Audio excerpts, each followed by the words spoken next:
So we could hear him going. You see all the dust flying from the rocks and stuff flying up, and he falls 500 feet. And we see the dust cloud stop in the timber. So we knew he had stopped, but now we're like, okay, he fell. It's a ways. You hear the ways. We have to get to him. Then you start like feeling the horror story of like, we just shot a giant goat, but what if he doesn't have horns by the time we get there? All this stuff is running through your mind. So stressful. Yeah, we're pumped, but like that, for a 60-yard shot with a rifle, that was like a stressful shot. 300 PRC, like that's not, you're not shooting it with like a, 6.5. Like this is it's a big boy bullet, and a big boy caliber. Swallows it. So we get all our stuff packed up. Obviously, everyone's hyped. Yeah. But now we got to figure out a way to get down to them. So that same spot that I kind of hiked over to try to take a 700-yard shot on this other billy, I'm like, we'll just go down that and then drop down somewhere there and get to them. And we did that, and it's steep, but going down on the steep isn't too bad. Right. It's just kind of like a controlled fall, sliding a little bit. Not down those. Yeah, not too terrible.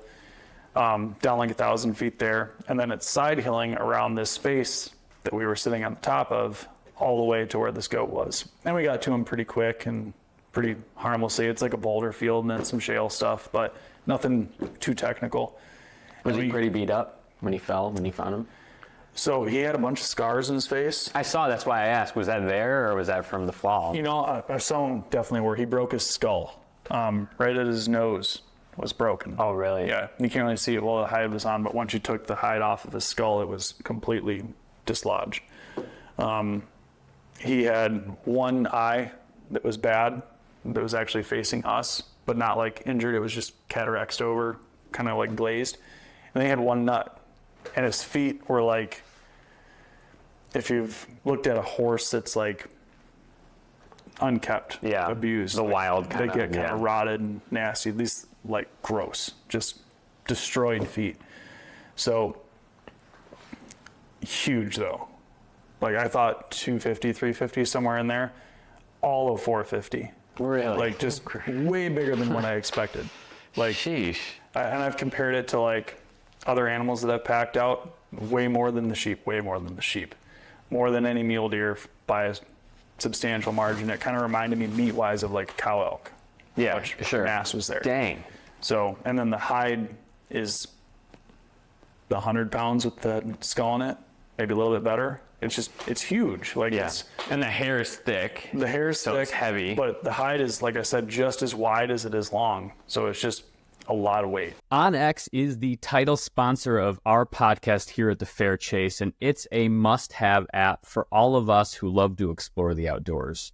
Whether you're hunting or hiking or fly fishing, OnX gives you detailed, accurate maps right at your fingertips. With property boundaries, topographical features, and trail data, you'll always know where you are and where you're headed. You'll also likely be able to figure out where that big buck is headed to. Plus, their offline maps mean you're covered even in the most remote locations.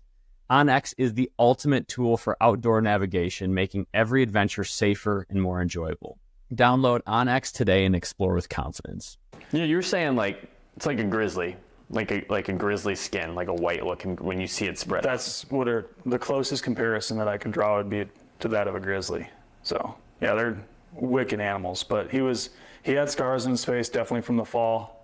Ripped up his lip a little bit, but nothing crazy. But he did have some old, like, healed scars in his face too. So they fight a lot. What do you think that's where that's? I don't know. I would assume so. They rut in November, so I'm sure that they fight just like everything else does in the rut, but not that we experienced. The ones that we saw that were aggressive were the nannies. Like they were.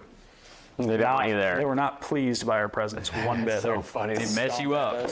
Yeah, they chased Charlie. Like, Charlie, man. Charlie had a rough go. Yeah. Yeah. You need that, though. But we got down to him, and then this is the first time I've ever touched a mountain goat. Obviously, it's bigger than I expected, but so is a lot of your first animals, right?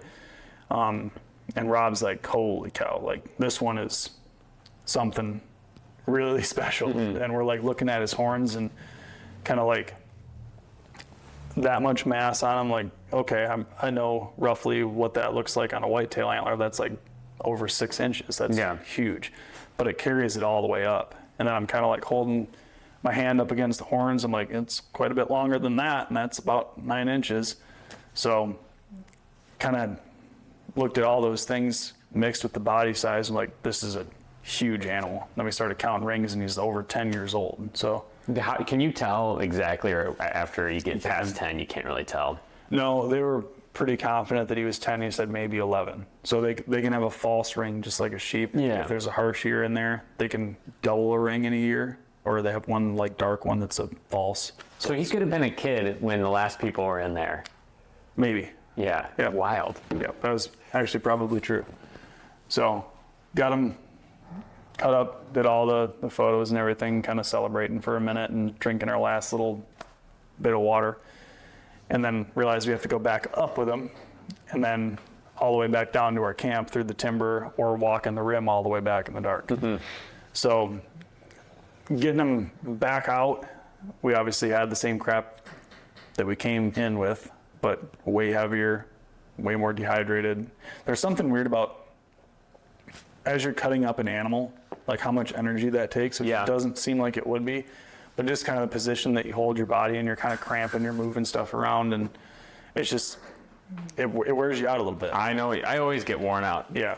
Maybe a lot of it, I think, too, is just like the adrenaline dump afterwards. Yeah. Like you're just tired after it. So we get them loaded up and we're going back up the same hill that we dropped in on, and it is not possible with that much weight. Like there was a couple points that were so steep, and I think we took a different route up than we did on the way down because it was worse, where I'm hands and knees crawling with this thing on my pack, and I at one point felt the mountain scrape my bino harness. Like that's how steep of a grade that we were on.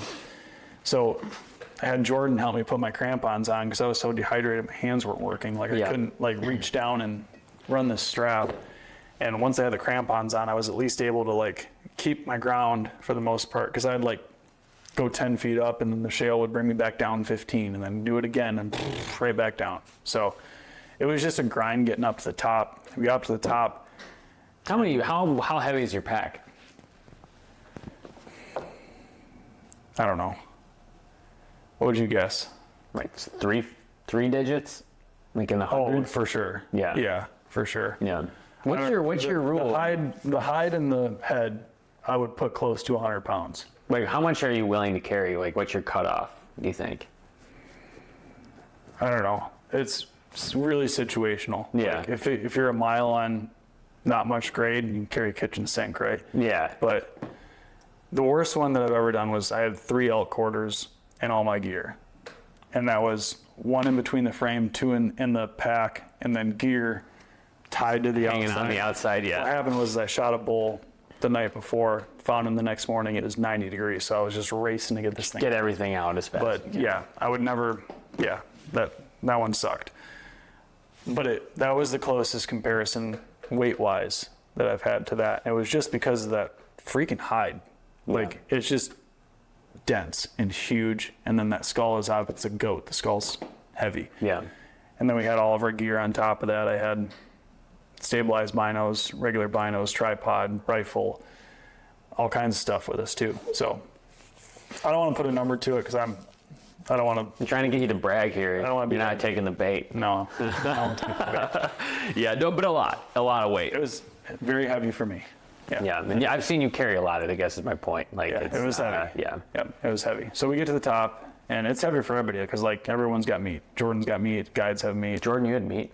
Everybody. Heck yeah. Yeah. It was not easy. So we get back up to the top where we kind of were not even where we were going to shoot him from, or where we did shoot him from. And we all just kind of sit down and take our packs off for a minute and like, oh boy, now this doesn't feel good. Yeah. It was like, it's getting cool. All our sweat's starting to kind of get cold and crystally and shit and just not feeling good. Yeah. And we're like, we have a pretty good ways back with no water. We have no food because we don't have freeze dried. We've eaten all our snacks. I'm like, I think we should hang this meat and everything here. It's cold enough. Put our rain gear over the hide to like detract grizzlies, hopefully, and just go back to our camp empty, where we also don't have water at camp, but we're at least closer to the lake from. You can run and get some. Yeah, so we can get up in the morning and go get water. And Rob's like, oh, we'll just stay here with it tonight and make a fire and then we'll go get water in the morning from here. I'm like, dude, if we don't, that's a pretty good stretch. Yeah. Like if we don't get water quickly in the morning, we're in trouble. Quick shout out to another amazing sponsor of ours, Kifaru International. If you're like us and love hunting in some of the toughest places, you know how crucial having the right gear is. Kifaru makes some of the toughest, most reliable backpacks and tents out there, and it's all made right here in America. Whether you're hunting in the backcountry or headed to your favorite deer stand, Kifaru has you covered. Keep your eyes out this year, especially as they're launching a ton of amazing new products like the new Arc frame that just came out. So next time you gear up for an adventure, make sure to check out Kifaru International. So we had some lemonade packets, I think. That was all we had left. So I'm literally just pouring lemonade packets in my mouth and like just tasting something. Yeah. Yeah, it was a weird spot. Like everyone was a little bit like kind of mentally. Even Charlie? Yeah, Charlie was speaking in tongues and just saying stuff. But he, and then we're like finding our way out of here, and you could tell that everyone's just disoriented because like we're following a GPS and following Charlie, and it's not making sense, and we're in the dark and timber because we chose to just go straight through this timber patch to our camp rather than go on the rim all the way out. I don't know if that was the right call or not, but we got back to camp at like, I don't know, 2, 3 in the morning, something like that. And basically just slept for a few hours and then got up in the morning early and just walked right to that lake. And as soon as we got to the lake, we were just filling every stove with water. Every burner is going, we're killing all of our gas. Like we are just making water. That's all we care about, just make all this water. So we're drinking boiling ass hot water while we're cooling other stuff down in the lake. We're dumping it into meals, we're eating, we're just like trying to replenish. It's a day at the beach now. Yeah. We're like just freaking happy. Yeah. Eating, drinking. We spent 2 hours there, I bet. Just eating and drinking and kind of getting our life back. And then went to the goat. Got to the goat early that next afternoon, plenty cool enough. No grizzly. Just loaded them up, and now we're feeling like we can actually do something with them. We're human again. Yeah. And got them back to camp right before dark. Started cutting up some goat meat and just kind of chilling at camp. And we spent really the better part of the next day just cleaning up camp, eating the food that we still had, drinking tons of water because we got it now. Yeah. And then we had 5-6 miles out of there. Hauling them back. Back to the and a lot easier to carry them after you did that first. Yeah. You got water. Yeah. Well, the water was, I've had some bouts with water before. And I've drank in some bad water and some questionable water that ended up being okay. But that one was like, I even reached you and I'm like, because we don't have service out there. I'm like, can you look up what we have to do to drink pee? Yeah. And I wasn't kidding. Yeah, I'm getting these, and I'm with a bunch of family at the time, and I'm like, you're not one to be dramatic or overstate. And so I'm like, holy crap, like, should I call you help? You're like, no, I think we're fine.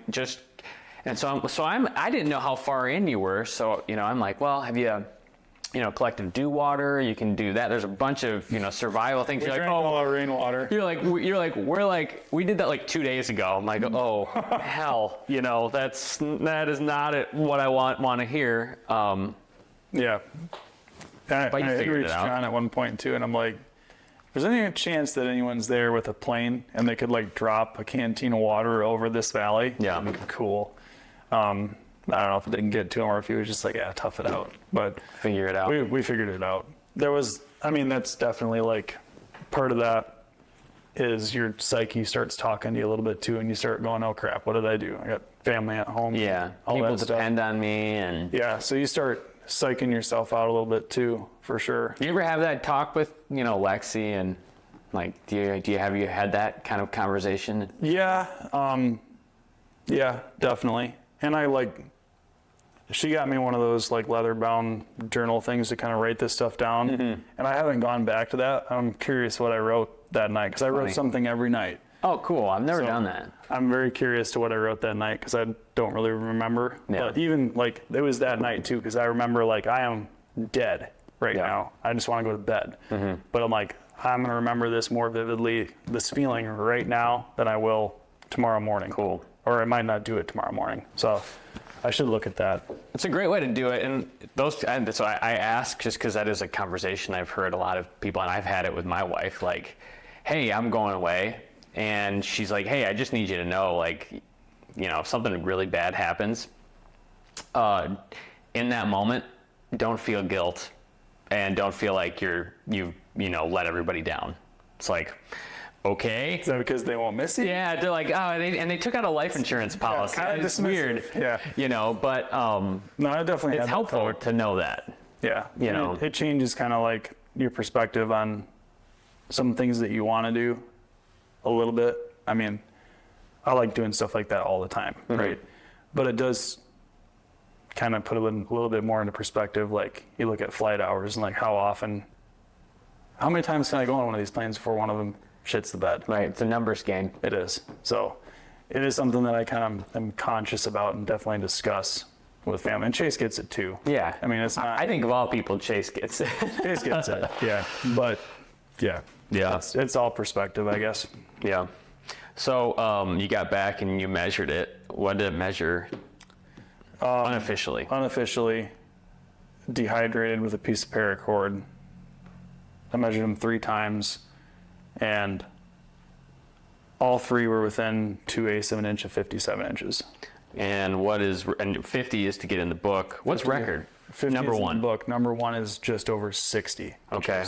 To put that in perspective, like 50 is Boone and Crockett to a 170 whitetail. But to get 10 inches bigger would be like, we're talking percentages now. So like, that'd be like a 225 to 240. The one, whitetail yeah. To be a 60-inch goat. Yeah. So in comparison, he's well over like 215 on a whitetail, which again is like not heard of. And So what's number 2? he's right there. Okay. He's within a half inch. So. And then I think you remember saying after number 2, it drops off a few inches. Yeah, there's the one that's 60 was actually killed in that same general area. 16 4/8, I think it was, and it was killed in like 18, like right around COVID. Oh. But there's a significant drop between number 1 and number 2, and then another drop, but not as significant, between 2 and 3. Okay. So he's floating somewhere in that category, and I don't know how much they shrink after 60 days. Yeah. It should be here pretty soon. It's coming back to the wildlife gallery. Oh, nice. But if he doesn't lose much, he's 2 or he's 3. So That's wild. Yeah, he's big. That is freaking wild. he's big. I just remember as a kid always thinking, I'd get all these. I had so many hunting magazines where I had a ton of them. I loved them. Like the stories, you see these guys that shoot these record animals and just like daydream. Like, I wonder if I'll even ever meet someone that has killed a record, like somebody I know. Yeah. I can't think of anyone that I know. I know guys that have killed all 29 Right. North American that are book animals, but never one that's like, I've got number 1 of this. Right. So It's wild. yeah, I never thought that I would be number 1 able to kill a mountain goat like above 50. Yeah. Just anything that's in that realm, but to be towards kind of like that top of the tier, I don't know. It's a little, I feel undeserving almost. Right. Because like the first one shouldn't be that big, but I'm glad it is. Yeah. I'll take it. Yeah. I'll be lucky over good, I guess. Yeah. So, Every time. yeah. Well, anything else you want to cover? I mean, everybody who's listening to this and watching this and all the various channels that it'll be posted on, definitely go watch it. It was a sweet film. Beautiful. The scenery, the cinematography. Cinematography, is that right, Jordan? It's all awesome. Like, it's just fun to watch, and the story is wild, and it's just well done. So, I mean, I'm biased, obviously, but there's no other goat film like it.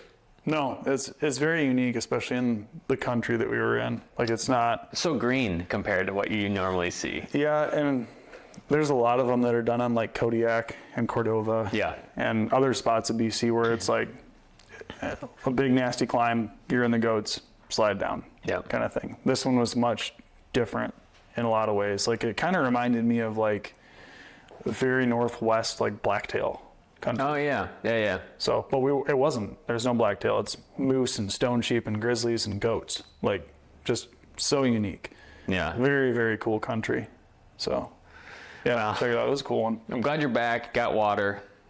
I drank most of it during this podcast, but yeah, for everybody listening, go check it out. Fantastic hunt. We'll be doing some more stuff with it, and we've got more hunts to go. We're planning a few more right now. Yep. So thanks. Check us out. This episode is also brought to you by 2O Gear, innovators in technical hunting clothing. 2O is a newer company. It's based right here in Michigan, and whether you're hunting elk in the mountains or chasing antelope in the plains or traipsing through swamps after that ruddy buck, 2O has you covered with premium jackets and pants, merino wool layers, everything you could possibly need to stay comfortable in the woods. Their products are engineered for functionality and durability, ensuring you stay protected in any conditions. Plus, their camo is really effective. We're big fans. So don't take our word for it, though. Go to 2ogear.com and check it out.